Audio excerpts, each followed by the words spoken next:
प्रवास करता येते ही बातमी तुमच्यासाठी अतिशय महत्त्वाची आहे, कारण पश्चिम रेल्वेची वाहतूक विस्कळीत झाली आहे। बांद्रे ते माटुंगा रोड स्थानकादरम्यान काहीसा तांत्रिक बिघाड झालाय। बराच वेळ लोकल थांबल्याने प्रवाशांचाही खोळंबा झालाय। प्रवासी रेल्वे रुळावरून चालत असल्याचे ही दृश्य आहे। बिघाड दुरुस्त करण्याचे पश्चिम रेल्वेचे प्रयत्न सुरू आहेत। पश्चिम रेल्वेची वाहतूक थोडीशी विस्कळीत झाली आहे।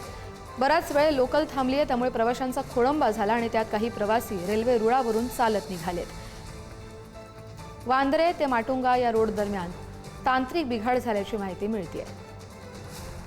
या संदर्भातले अपडेट घेऊया आपले प्रतिनिधी धनंजय दळवी यांच्याकडून। धनंजय, नेमकं काय झालंय? कधीपासून वाहतूक विस्कळीत झाली आणि कधीपर्यंत ती सुरळीत होऊ शकते? काही माहिती आहे?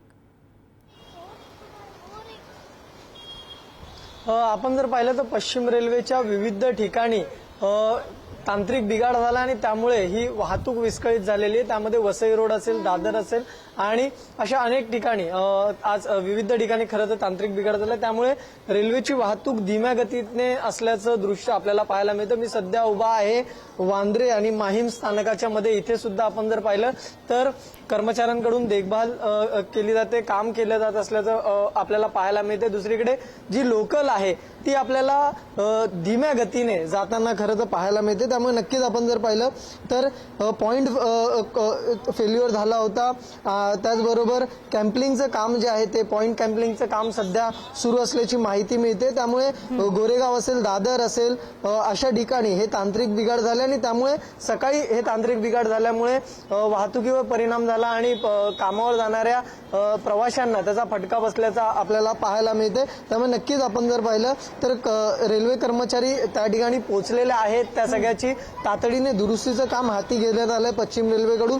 मात्र या मुंबईच्या उपनगरीय लोकल सेवेला या तांत्रिक बिघाडाचा फटका जो आहे तो प्रवाशांना बसलेला पाहायला मिळतो। त्यामुळे सध्या आपण जर पाहिलं तर माहीम आणि बांद्रे स्थानकाच्या मध्ये आपल्याला एसी लोकल ही थांबलेली पाहायला मिळते। त्याचबरोबर चर्चगेटच्या दिशेने खरं तर जाणारी वाहतूक जी आहे ती धीम्या गतीने असल्याचं हे चित्र आपण पाहू शकतो सध्याच्या घडीला। दुसरीकडची मी माहीम स्थानकाची दृश्य या ठिकाणी दाखवू इच्छितो। आपण माहीम स्थानकाच्या ठिकाणी जर पाहिलं तर तिथे सुद्धा आपल्याला गाडी गेल्या बऱ्याच वेळापासून उभी असलेली खरं तर पाहायला मिळते। त्यामुळे नक्कीच आपण जर पाहिलं तर स्थानकांवर सुद्धा त्या ठिकाणी प्रवाशांची गर्दी आहे आणि बऱ्याच वेळापासून ही गाडी थांबली होती। खरं तर ती आत्ता या ठिकाणी विरारच्या दिशेने निघालेली आपल्याला पाहायला मिळते। त्यामुळे हे सगळं पॉइंट फेल्युअर झाला होता आणि त्याच्यानंतर विविध ठिकाणी जो तांत्रिक बिघाड झाला त्याचा फटका पश्चिम रेल्वेच्या प्रवाशांना खरं तर बसलेला होता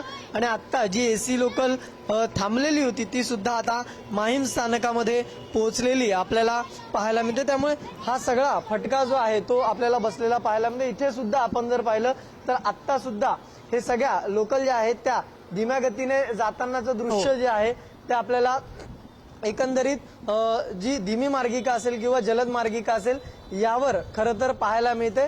आणि सध्या ही वांद्रे आणि माहीम या स्थानकाच्या मधली दृश्य आहे। त्यामुळे पश्चिम रेल्वेला च्या प्रवाशांना बसलेला हा विविध तांत्रिक बिघाडाचा फटका आपल्याला पाहायला मिळतो आणि त्यामुळे पश्चिम रेल्वेवरची वाहतूक ही धीम्या गतीने सुरू आणि पश्चिम रेल्वेकडून तातडीने या सगळ्याचं दुरुस्तीचं काम सुद्धा हाती घेण्यात आल्याचं सांगण्यात आलंय। बरोबर धनंजय, कालचा दिवस होता रविवारचा, मेगा ब्लॉकचा, सगळीकडे देखभाल दुरुस्तीचं काम झालं। मात्र आजचा दिवस आहे सोमवारचा, आठवड्याचा पहिला दिवस आणि आजच्या दिवशी सकाळपासूनच पश्चिम रेल्वेची वाहतूक विस्कळीत झाली आहे, उशिरानं सुरू आहे। त्यामुळे सगळ्याच प्रवाशांना त्यांच्या नियोजित ठिकाणी पोहोचण्यासाठी उशीर होतोय।